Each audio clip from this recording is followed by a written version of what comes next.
নমস্কাৰ। জুবিন গাৰ্গ অসমৰ সৰ্বাধিক জনপ্ৰিয় আৰু সৰ্বাধিক বিতৰ্কিত ব্যক্তি। জীৱনকালত সীমাহীন জনপ্ৰিয়তা উপভোগ কৰিবলৈ পোৱা ব্যক্তিসকলৰ শীৰ্ষত নিঃসন্দেহে থাকিব জুবিন গাৰ্গ। জুবিন গাৰ্গ যিমানেই জনপ্ৰিয় সিমানেই বিতৰ্কিত। জুবিনৰ গানৰ বাবে এই বিতৰ্ক হোৱা নাই। গান গাই জুবিন কেতিয়াবা শাসকৰ ৰোষত পৰিব, ক্ষমতাশালী মহল জুবিনৰ বিৰুদ্ধে ক্ষুণ্ণ হৈ পৰিব, তেনে ঘটনা কল্পনাৰো অগোচৰ। সমসাময়িকভাৱে জুবিন গাৰ্গে কেতিয়াবা গণবিৰোধী চৰকাৰী সিদ্ধান্তৰ বিৰোধিতা কৰিছে, কিন্তু সেয়াও শাসকৰ অনুকূলে হোৱাকৈ। সমান্তৰালভাৱে জুবিন গাৰ্গ প্ৰায়ে চৰ্চাত থাকে, নকৰিবলগীয়া কাম কৰি, নক'বলগীয়া কথা কৈ। সেইগৰাকী জুবিন গাৰ্গ আকৌ এবাৰ বিতৰ্কৰ কেন্দ্ৰবিন্দুত। সদ্যপ্ৰয়াত শিল্পী ৰাজীৱ হদিয়াক লৈ কৰা এটা বিতৰ্কিত মন্তব্যৰ বাবে জুবিন গাৰ্গ সৰ্বত্ৰ সমালোচিত হৈছে। প্ৰয়াত ৰাজীৱ হদিয়া সন্দৰ্ভত জুবিন গাৰ্গে কৈছে, তাক মই ইমানো চিনি নাপাওঁ, জাতিৰ বাবে ময়োতো গান গাইছো। দেন জনপ্ৰিয়তাৰ মধ্য গগনত থকা জুবিন গাৰ্গে হদিয়াৰ খাটি খোৱা শিল্পী ৰাজীৱ হদিয়াক চিনি নোপোৱা কথাটোত আচৰিত হ'বলগীয়া একো নাই। সেয়া তেনেই স্বাভাৱিক ঘটনা হ'ব পাৰে, কিন্তু এগৰাকী সহশিল্পীৰ মৃত্যুত যি ন্যূনতম সৌজন্যতা শালীনতা প্ৰকাশ কৰিব লাগে, সেয়া জুবিন গাৰ্গে নেদেখুৱাটো অতিকৈ দুৰ্ভাগ্যজনক। এজন শিল্পী হিচাপে নহয়, মানুহ হিচাপেও জুবিন গাৰ্গ কিমান সংবেদনশীল সেয়াও তেওঁ নিজ মুখেই জনাই দিলে। ময়োতো জাতিৰ বাবে গান গাইছো বুলি কৈ জুবিন গাৰ্গে প্ৰকাশ কৰিলে চূড়ান্ত অহমিকা আৰু মনৰ মাজত লৈ ফুৰা গোপন ঈৰ্ষা। ৰাজীৱ হদিয়াৰ গানক নতুনকৈ বিশ্লেষণ কৰাৰ হয়তো এতিয়া আৰু প্ৰয়োজন নাই। তেওঁৰ গানৰ কথা, তেওঁৰ জীৱনশৈলীয়ে সেই কথা কৈ যাব। এতিয়া প্ৰয়োজন হৈছে জুবিন গাৰ্গে জাতিৰ হৈ কৰা কামবোৰ, জাতিৰ হৈ গোৱা গানবোৰৰ বিশ্লেষণ কৰাৰ।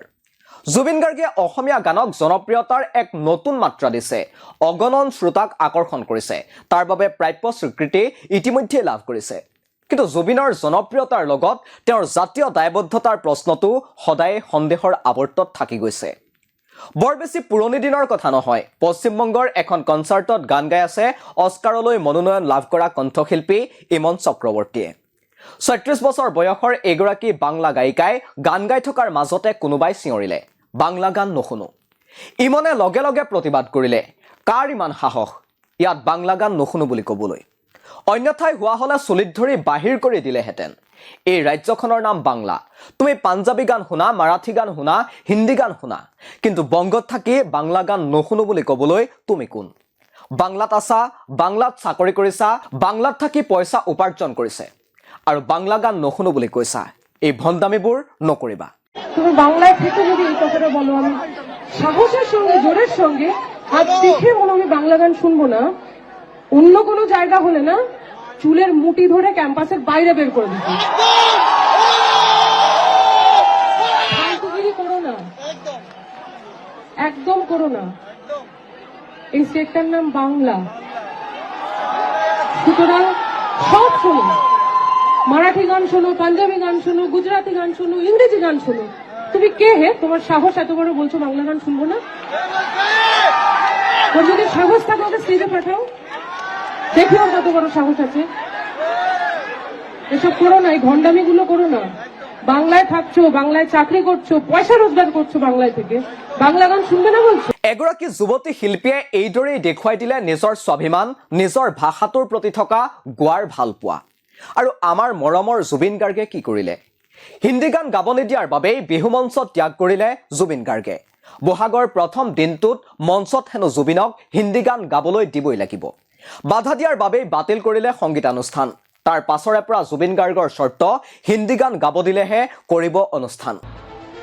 মই যিখিনি গালো boss, I am going off, thank you very much, but I love U.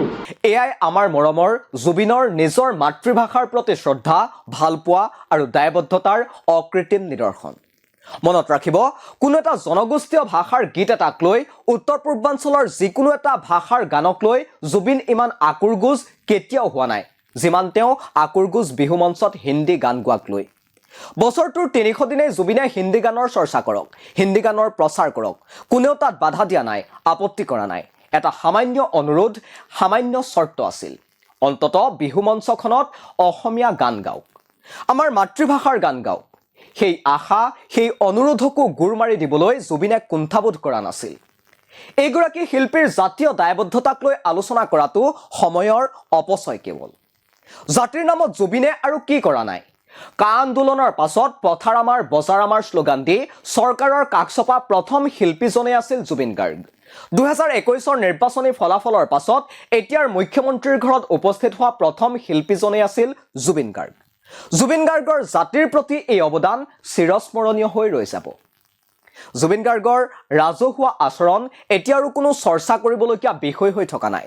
কিন্তু সহশিল্পী এজনৰ মৃত্যুত জুবিন গাৰ্গে যি উদ্ভট আৰু অদ্ভুত আচৰণ কৰিলে তাৰ পৰা এজন নতুন জুবিন গাৰ্গ অসমৰ ৰাইজৰ সন্মুখলৈ ওলাই আহিছে। সকলো মানুহৰেই একে সময়তে তিনিটা জীৱন থাকে, সামাজিক, ব্যক্তিগত আৰু গোপন। এইজন সেই গোপন জুবিন গাৰ্গজন যাক আমি দেখা নাছিলোঁ, যাক তেওঁ লুকুৱাই ৰাখিছিল। আপোনালোকে চাই আছিল দি ক্ৰছ কাৰেণ্ট টেক আৰু ইয়াৰ লগে লগে ষ্টুডিঅ'ৰ মজিয়াৰ পৰা মই অৰিন্দম বুঢ়াগোহাঁই বিদায় লৈছোঁ। ধন্যবাদ।